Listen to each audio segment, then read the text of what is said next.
Hello, പുതിയൊരു വീഡിയോയിലേക്ക് എല്ലാവർക്കും സ്വാഗതം. ഇന്നത്തേത് ഒരു day in my life video തന്നെയാണ് കേട്ടോ. അപ്പം ഇന്നത്തെ വീഡിയോയിൽ കൂടുതലും ക്ലീനിങ് ആണ് ഇൻക്ലൂഡ് ആക്കിയേക്കുന്നത്. കുക്കിംഗ് മിനിമലായിട്ട് ചെയ്തൊരു ഡേ ആയിരുന്നു, അതുകൊണ്ട് തന്നെ ക്ലീനിങ് കാര്യങ്ങളാണ് കേട്ടോ ഇൻക്ലൂഡ് ആക്കിയേക്കുന്നത്. അതിൻ്റെ കൂടെ നമ്മളെപ്പോഴും ഒന്ന് പോസിറ്റീവായിട്ട് ഇരിക്കാൻ വേണ്ടിയിട്ട് നമുക്ക് ചെയ്യാവുന്ന ചെറിയ സിമ്പിളായിട്ടുള്ള കുറച്ച് കാര്യങ്ങളും കൂടി പറയുന്നുണ്ട് കേട്ടോ. അപ്പോൾ എന്തായാലും നല്ലൊരു വീഡിയോ ആയിരിക്കും, അപ്പോൾ കണ്ടു നോക്കുക.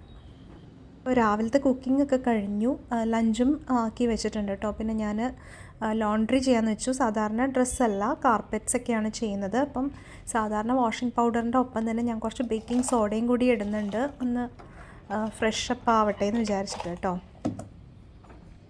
അപ്പോൾ മഴയൊക്കെ മാറി നിൽക്കുന്ന ഒരു സമയമാണെങ്കിലാണ് ഈ കാർപ്പറ്റ്സൊക്കെ നമുക്കൊന്ന് അലക്കിയെടുക്കാൻ പറ്റുള്ളൂ. പ്രത്യേകിച്ച് നല്ല കട്ടിയുള്ളതുകൊണ്ട് നമുക്കത് ഉണങ്ങി കിട്ടാൻ നല്ല പാടാണല്ലോ. അപ്പോൾ വെയിലുള്ളൊരു ദിവസം തന്നെ ചൂസ് ചെയ്തത് കാർപ്പറ്റ്സൊക്കെ ഒന്ന് ഉണങ്ങി കിട്ടാൻ. ഇതാ ലഞ്ച് ഈസി തക്കാളി കറി, തക്കാളി ചമ്മന്തി എന്നൊക്കെ പറയാം. പിന്നെ അച്ചിങ്ങ മെഴുക്ക് വരട്ടി കേട്ടോ.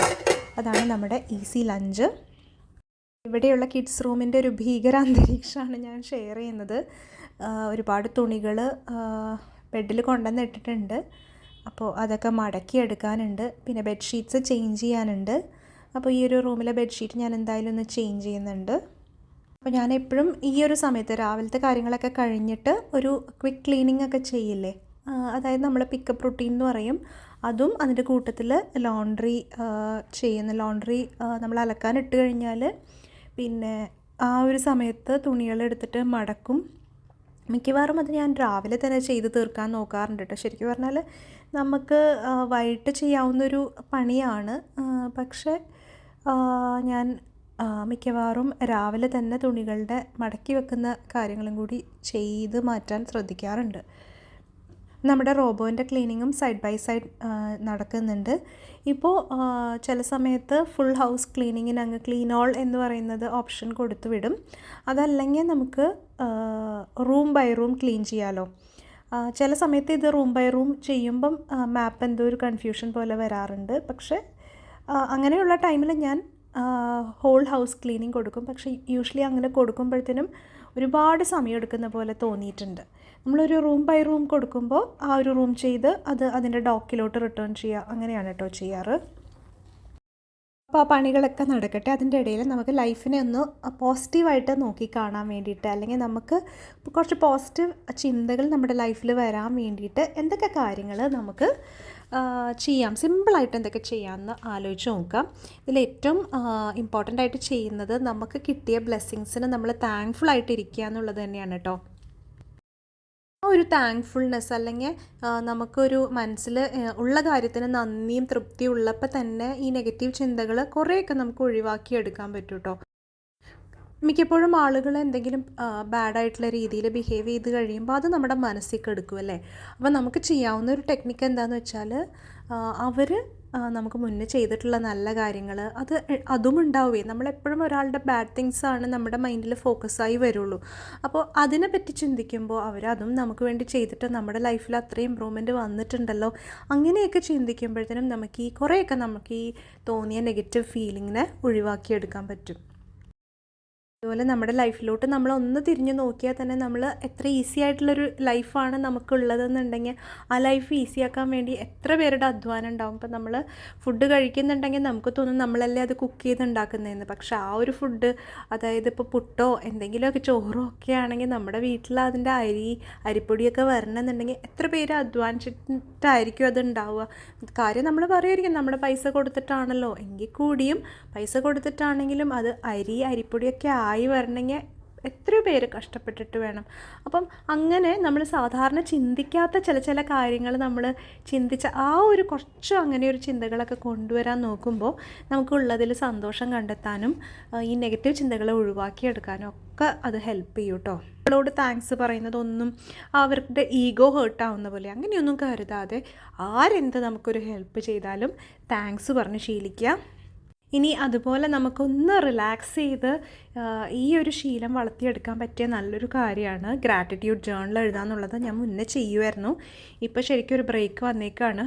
അത് ചെയ്യുമ്പോൾ നമ്മളൊന്നിരുന്ന് എഴുതുമ്പോൾ തന്നെ മനസ്സിലാവും അന്നത്തെ ഒരു ദിവസത്തിൽ നമുക്ക് എത്രയോ പേര് നമ്മുടെ ലൈഫ് ഈസി ആക്കാനും നമ്മളെ ഹെൽപ്പ് ചെയ്യാനും ഒക്കെ വേണ്ടിയിട്ട് എത്രയോ പേരുണ്ടായിരുന്നു. അവരോടൊക്കെ ഒരു താങ്ക്സ് പറയുമ്പോൾ നമുക്ക് നമ്മുടെ മൈൻഡിനെ പോസിറ്റീവാക്കി എടുക്കാൻ പറ്റും കേട്ടോ. ഏകദേശം ആ റൂം സെറ്റായിട്ടുണ്ട്. ഇത് റീസെൻ്റ്ലി വാങ്ങിച്ചൊരു കബോർഡാണ് കേട്ടോ. അപ്പോൾ ഞാൻ മോൻ്റെ ഡ്രസ്സുകളെല്ലാം തന്നെ ഈ ഒരു സെക്ഷനിൽ അറേഞ്ച് ആക്കി വെച്ചു. കാര്യം എന്താണെന്ന് വെച്ചാൽ അപ്പോൾ പിന്നെ അവനെ എടുത്ത് വെക്കാനും എളുപ്പമാണ്. ഈ പുൾ ഔട്ട് ഡ്രോയേഴ്സ് ഉണ്ടെങ്കിൽ നമുക്ക് കുട്ടികൾക്ക് കുറച്ച് എളുപ്പമായിട്ട് എനിക്ക് ഫീൽ ചെയ്തിട്ടുണ്ട്. അപ്പോൾ ഞാൻ അവൻ്റെ വീട്ടിലിടുന്ന ഡ്രസ്സ് എല്ലാത്തരം ഡ്രസ്സുകളും ഈ ഒരു 2 ഷെൽഫിലാക്കി വെച്ചു കേട്ടോ. പിന്നെ ഞാൻ ജസ്റ്റ് കാണിക്കുന്നത് അവനിപ്പോൾ റീഡ് ചെയ്തുകൊണ്ടിരിക്കുന്ന കുറച്ച് ബുക്സൊക്കെയാണ് കേട്ടോ. മെയിൻലി ടെൻറ്റിനാണ് വായിക്കുന്നത്. ടെൻറ്റിൻ്റെ ഫുൾ സെറ്റ് ഉള്ളതുകൊണ്ട് അത് വായിക്കും. ഇപ്പം ഞാൻ സൺഡേ ഇൻ സ്കൂൾ എന്ന് പറഞ്ഞിട്ട് ഹിന്ദുവിൻ്റെ സൺഡേ മാഗസിൻ വരുത്തുന്നുണ്ട് കേട്ടോ. ഈ യങ് വേൾഡ് എന്നൊക്കെ പറഞ്ഞിട്ടില്ലേ, യങ് വേൾഡ് ശരിക്കും ചെറിയ കുട്ടികൾക്കുള്ളതാണ്. സൺഡേ ഇൻ സ്കൂൾ എന്ന് പറയുന്നത് കുറച്ചുകൂടി മുതിർന്ന കുട്ടികൾക്കുള്ളതാണ്. അപ്പോൾ അതിൽ ഒത്തിരി നല്ലതായിട്ട് എനിക്ക് തോന്നിയിട്ട് ഞാൻ 1 ഇയർ സബ്സ്ക്രിപ്ഷൻ എടുത്തതാണ് കേട്ടോ. ഇവർ മുഴുവനൊന്നും വായിച്ച് നോക്കത്തില്ല, എന്നാലും മറിച്ച് നോക്കിയിട്ട് ഇൻട്രസ്റ്റ് ഉള്ളത് റീഡ് ചെയ്യുകയാണെങ്കിൽ അത്രയും നല്ലതാണല്ലോ. നമ്മൾ ഈ ഒരുപാട് പൈസ പിള്ളേർക്ക് സ്പെൻഡ് ചെയ്യുന്ന സമയത്ത് ഇതുപോലെ ബുക്സിലും ന്യൂസ് പേപ്പറിലും ഒക്കെ സ്പെൻഡ് ചെയ്യുകയാണെങ്കിൽ അവരുടെ റീഡിങ് ഇമ്പ്രൂവ് ആവുമെന്ന് മാത്രമല്ല അവരുടെ നോളേജ് ലെവലും ഇമ്പ്രൂവ് ആക്കാൻ വേണ്ടി ഹെൽപ്പ് ചെയ്യും കേട്ടോ. അതുപോലെ ഈ കബേർഡിൻ്റെ പുറത്ത് ഞാനൊരു ഇതുപോലൊരു ബാസ്ക്കറ്റ് വെച്ചിട്ട് അതിനകത്ത് ഡ്രസ്സ് മടക്കി വയ്ക്കും. ബെഡിൽ മടക്കി വയ്ക്കുകയാണെങ്കിൽ ചിലപ്പോൾ എന്തെങ്കിലും കാരണവശാൽ തട്ടി മറിഞ്ഞു പോയാൽ വീണ്ടും മെസ്സി ആവുമല്ലോ. അതുകൊണ്ടാണ് ഞാൻ ഈ ഒരു ബാസ്ക്കറ്റിൽ മടക്കി വെച്ചേക്കുന്നത്. തന്നെ ഇത് 1-2 പ്രാവശ്യം ചെയ്തു എന്നല്ലാതെ തന്നെ തുണികൾ മടക്കി വെച്ച് ശീലമായിട്ടില്ല കേട്ടോ. അപ്പം കുറച്ച് മടക്കിയൊക്കെ വെച്ചതിന് ശേഷം പിന്നെ കുറച്ച് നേരം ഒന്ന് റിലാക്സ് ചെയ്തിരിക്കാമെന്ന് വിചാരിച്ചു. കാര്യം ഇപ്പോൾ കുറച്ച് ഒരു മന്തോളമായിട്ട് ഹെൽത്ത് ഇഷ്യൂസ് ഉണ്ട്. നമുക്ക് ഈ നീരിറങ്ങുക എന്നൊക്കെ പറയില്ല, അങ്ങനത്തെ കുറേ ബുദ്ധിമുട്ടുകളൊക്കെ ഉണ്ട്. അപ്പോൾ ഞാൻ ഇടയ്ക്കിടയ്ക്ക് ഇങ്ങനെ റെസ്റ്റ് എടുക്കും. അപ്പോൾ റെസ്റ്റ് എടുക്കുന്ന സമയം നമ്മൾ വേസ്റ്റാക്കി കളയേണ്ട. ഇതുപോലെ ബുക്സൊക്കെ ഉണ്ടെങ്കിൽ ഒന്ന് ക്യാച്ചപ്പ് ചെയ്യാൻ നല്ലതാണ് കേട്ടോ.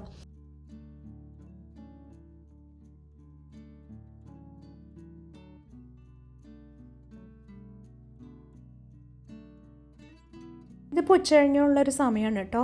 ആദ്യം പുറത്ത് പോകാമെന്ന് ഡിസൈഡ് ചെയ്തിട്ട് പിന്നെ വേണ്ടാന്ന് വെച്ചപ്പോഴത്തേനും ഞാൻ വിചാരിച്ചു ഒരു ഡൈനിങ് റൂമിൻ്റെ ഒരു ഏരിയ കുറച്ച് ക്ലീനിങ് പെൻഡിങ് ഉണ്ട്, അപ്പോൾ അതൊന്ന് ചെയ്യാമെന്ന് വിചാരിച്ചു കേട്ടോ. ഒരു റൂമിൻ്റെ കാര്യം പറയുകയാണെങ്കിൽ ഡൈനിങ് ടേബിൾ അത്ര അങ്ങ് മെസ്സി ആവാറില്ല, പക്ഷെ അതിൻ്റെ സൈഡിലുള്ള കൗണ്ടർ ടോപ്പ് മിക്കപ്പോഴും മെസ്സി ആവും. കാര്യം ഇപ്പം എല്ലാവരും വീട്ടിലുള്ള എല്ലാവരും തന്നെ മിക്കപ്പോഴും സാധനങ്ങൾ അവിടെ കൊണ്ടുവന്ന് ഡംപ് ചെയ്യല്ല, കാഷ്വലി അതങ്ങ് സംഭവിച്ചു പോകുന്നതാണ്. അപ്പോൾ അത് നമ്മൾ റെഗുലറായിട്ട് ക്ലീൻ ചെയ്തില്ലെങ്കിൽ കുറച്ച് പണി കിട്ടും.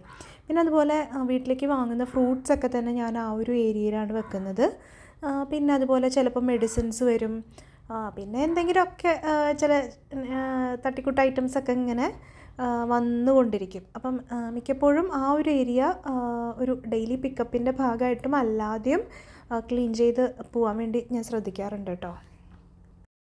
ഈ കൗണ്ടറിൻ്റെ തന്നെ 2 ഡ്രോയേഴ്സിൽ ഓൾമോസ്റ്റ് ഒരു ജങ്ക് ഡ്രോയർ എന്ന് തന്നെ പറയാം. ചില സമയത്ത് ഗസ്റ്റൊക്കെ വരുന്നു, അല്ലെങ്കിൽ എന്തെങ്കിലും തിക്കും തിരക്കും പെട്ടെന്ന് ക്ലീനിങ് കഴിക്കണം, അങ്ങനെയൊക്കെ വരുമ്പോൾ ഞാൻ ചെയ്യുന്നൊരു പണി ആ 2 ഡ്രോയേഴ്സ് ഫ്രീ ആക്കി ഇട്ടിട്ട് പെട്ടെന്ന് ക്ലീനിങ് വേണ്ടി വരുമ്പോൾ ആ കൗണ്ടറിലുള്ള സാധനങ്ങളെല്ലാം തന്നെ എടുത്തിട്ട് ഈ തൊട്ട് താഴെയുള്ള ഡ്രോയറിനകത്തിടും. അപ്പോൾ ഒരു ജങ്ക് ഡ്രോയർ എന്ന് പറയാം. പക്ഷേ നമ്മൾ ശരിക്കും ഒരു ട്രാപ്പാണ് ജങ്ക് ഡ്രോയർ എന്ന് പറയുന്നത്. നമ്മൾ പിന്നെ നമുക്ക് അതിൻ്റെ പ്രോപ്പർ പ്ലേസിലോട്ട് നമ്മൾ റെഗുലറായിട്ട് എടുത്ത് വെച്ചില്ലെങ്കിൽ നല്ല പണി കിട്ടും. ജങ്ക് ഡ്രോയർ ഓവർഫ്ലോ ആവും, അത് ഫുള്ളാവും, പിന്നെ അത് ക്ലീൻ ചെയ്യാനും നമുക്കൊരു മടിയാവും കേട്ടോ. എന്തായാലും ആ ജങ്ക് ഡ്രോയർ ഒന്ന് അവിടെ നിന്ന് മാറ്റണം എന്ന് വിചാരിക്കുന്നു. പിന്നെ ഈ ഒരു ഇൻഡോർ പ്ലാന്റ് തൊട്ടപ്പുറത്തെ സൈഡിലോട്ട് മാറ്റിയിട്ടുണ്ട്. പിന്നെ ഞാൻ മുന്നേ നമ്മളുടെ ആ ഒരു ഷോക്കേസ് പോലത്തെ ഏരിയ ഉണ്ടല്ലോ ഈ കൗണ്ടറിൻ്റെ മുകളിലുള്ളത്, അവിടെ ഒത്തിരി ഐറ്റംസ് ഉണ്ടായിരുന്നു. ഇൻഡോർ പ്ലാന്റ്സ് ഉണ്ടായിരുന്നു, പെയിൻറ്റിങ്സ് ഉണ്ടായിരുന്നു, നല്ലപോലെ പൊടി ഉണ്ടായിരുന്നു. അപ്പം ഞാൻ അതെല്ലാം എടുത്തിട്ട് ഒരു ബാസ്ക്കറ്റിനകത്ത് ആക്കിയിട്ടുണ്ടായി. എന്നിട്ട് ആ പെയിൻറ്റിങ്സിൻ്റെ ഒന്നും ക്ലീനിങ് ചെയ്തിട്ടുണ്ടായിരുന്നില്ല. അത് പിന്നെ തൊട്ടടുത്ത ദിവസം ഒന്നും ചെയ്യാൻ പറ്റിയിട്ടില്ല കേട്ടോ. കുറച്ച് ദിവസം കഴിഞ്ഞിട്ടാണ് പിന്നെ ഞാൻ ക്ലീൻ ചെയ്യുന്നത്. അപ്പോൾ ഇതുപോലൊരു ന്യൂസ് പേപ്പറൊക്കെ വിരിച്ച് ഓരോന്നും എടുത്ത് തുടച്ച് വൃത്തിയാക്കുകയാണ് കേട്ടോ. പെയിൻറ്റിങ്സും എല്ലാം തന്നെ. പെയിൻറ്റിങ്സ് എന്ന് പറഞ്ഞാൽ മോള് ക്യാൻവാസിൽ വരച്ച കുറച്ച് പെയിൻറ്റിങ്സാണ്. പഠിക്കുന്ന എന്തെങ്കിലുമൊക്കെ നോക്കി വരച്ചെടുക്കുന്നതാണ്. ഇതിപ്പോൾ കുറച്ച് നാളായി ശരിക്കും പറഞ്ഞാൽ ഇതൊക്കെ ഒന്ന് മാറ്റി പുതിയ രീതിയിൽ വെക്കേണ്ട ഒരു ടൈമായി. അപ്പോൾ എന്തായാലും ഞാൻ എല്ലാ ഐറ്റംസും തിരിച്ച് ആ ഒരു കബോർഡിലോട്ട് മാറ്റുന്നില്ല. കാര്യം അത് ഒത്തിരി അങ്ങ് ഐറ്റംസ് ആയി പോകുന്ന പോലൊരു ഫീലുണ്ട്. അപ്പോൾ എന്തായാലും നമ്മൾ ക്ലീൻ ചെയ്ത് വെക്കണമല്ലോ ഈ പെയിൻറ്റിങ്സും എല്ലാ ഐറ്റംസും തന്നെ. അപ്പം എനിക്ക് ശരിക്കും തോന്നി തുടങ്ങിയിട്ട് ഈ പെയിൻറ്റിങ്സൊക്കെ തന്നെ ഒന്ന് ഡീക്ലട്ടർ ചെയ്യേണ്ട സമയമായി, കുറച്ചൊക്കെ ഒന്ന് ഒഴിവാക്കണം. അപ്പോൾ അതെന്തായാലും ഇന്ന് ചെയ്യുന്നില്ല. ഇന്ന് ജസ്റ്റ് ആ പൊടി പിടിച്ച ഐറ്റംസൊക്കെ ഒന്ന് ക്ലീൻ ചെയ്ത് മാറ്റുകയാണ് കേട്ടോ. ക്ലീനിങ്ങിന് ഇന്നൊരു നല്ല മൂഡായി വന്നപ്പോൾ ഞാൻ വിചാരിച്ചു ഗാർഡനിങ്ങും കുറച്ചൊന്ന് ചെയ്യാം.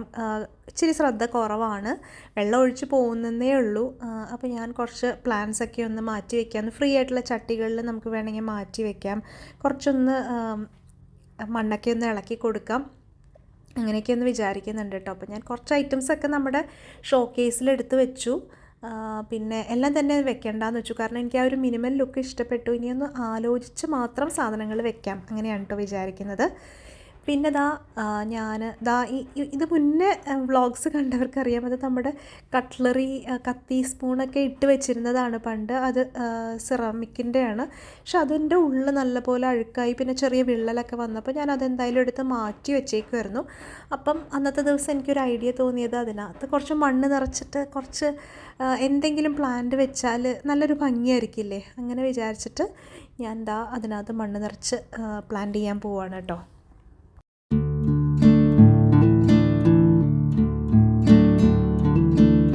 പിന്നെ ഈ ചെടികളുടെ കാര്യം പറയുകയാണെങ്കിൽ ഗാർഡനിങ് ചെയ്യുന്നവർക്കറിയാം, നമ്മളിങ്ങനെ കുറച്ച് നേരം പ്ലാന്റ്സിൻ്റെയൊക്കെ കൂടെ സ്പെൻഡ് ചെയ്യുന്നത് മനസ്സിന് നല്ലൊരു പോസിറ്റിവിറ്റിയാണ് കേട്ടോ. പ്രത്യേകിച്ച് നമുക്ക് ഇങ്ങനെ ചെടിയൊക്കെ വെച്ചിട്ട് ഗാർഡനൊക്കെ ഒന്ന് സെറ്റ് ചെയ്ത് കാണുമ്പോൾ, അതായത് ചെടിക്ക് വെള്ളം ഒഴിച്ചിട്ട് വാടി നിന്ന ചെടികളൊക്കെ ഒന്ന് ബ്രൈറ്റ് ആകുമ്പോൾ, അവർക്കൊരു ജീവൻ വെച്ച പോലെ കാണുമ്പോഴൊക്കെ നമ്മുടെ മനസ്സിന് വല്ലാത്തൊരു സന്തോഷമാണ് കേട്ടോ. ശരിക്ക് പറയുകയാണെങ്കിൽ ഞാൻ കാര്യമായിട്ടൊന്നും പ്ലാന്റ്സിനെ ശ്രദ്ധിക്കാറില്ല.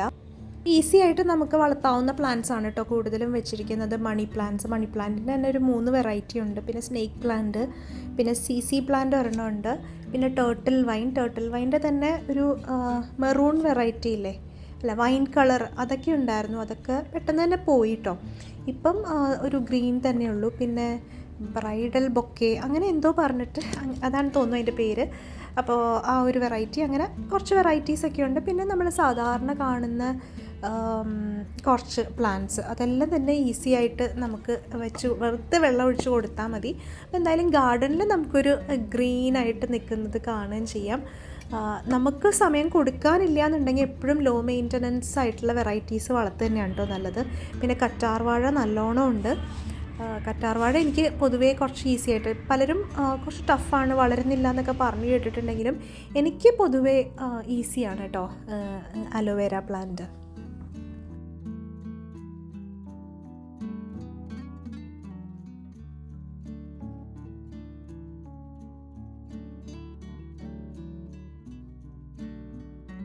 പിന്നെ കിച്ചൺ ഗാർഡനിങ് എന്ന് പറയാൻ വേണ്ടിയിട്ട് വേപ്പും പുതിനയിലയും മാത്രമാണ് കേട്ടോ ഉള്ളത്. അത് തന്നെ ഇപ്പം കുറച്ച് കെയർ ആവശ്യമുണ്ട്. കുറച്ചുകൂടി ഒന്ന് വളമൊക്കെ ഇട്ട് കൊടുക്കണം. പിന്നെ അതുപോലെ നമ്മളതിൻ്റെ സൈഡിൽ നിന്നും എല്ലാം കളയൊക്കെ പറിച്ച് ഒന്ന് വൃത്തിയാക്കി എടുക്കുമ്പോൾ തന്നെയാണ് അവർ നല്ലപോലെ ഗ്രോ ചെയ്ത് വരുള്ളൂ. അപ്പം എന്തായാലും കുറച്ചുകൂടി ശ്രദ്ധയൊക്കെ കൊടുക്കണം എന്ന് വിചാരിക്കുന്നു. അപ്പോൾ അതൊക്കെയായിരുന്നു ആ ഒരു ദിവസത്തെ കുറച്ച് വിശേഷങ്ങൾ. നിങ്ങൾക്ക് ഇഷ്ടപ്പെട്ടു എന്ന് കരുതുന്നു. ഇഷ്ടപ്പെട്ടിട്ടുണ്ടെങ്കിൽ ലൈക്ക് ചെയ്യുക, കമൻറ്റ് ചെയ്യുക, അതുപോലെ ചാനൽ സബ്സ്ക്രൈബ് ചെയ്യാം. നമ്മുടെ ചാനലിൽ മൺഡേ, വെനസ്ഡേ, ഫ്രൈഡേ 2 PM ആണ് വീഡിയോ. പക്ഷെ കുറച്ച് ഹെൽത്ത് ഇഷ്യൂസ് ഉള്ളത് കൊണ്ട് ചിലപ്പോൾ ബ്രേക്ക് വരാൻ ചാൻസ് ഉണ്ട്. എന്തായാലും മാക്സിമം ആ ഒരു സമയത്ത് തന്നെ വീഡിയോ റിലീസ് ചെയ്യാൻ വേണ്ടി ട്രൈ ചെയ്യുന്നതാണ് കേട്ടോ. അപ്പോൾ എന്തായാലും അടുത്ത വീഡിയോയിൽ ഉടനെ കാണാം. അതുവരേക്കും ബൈ.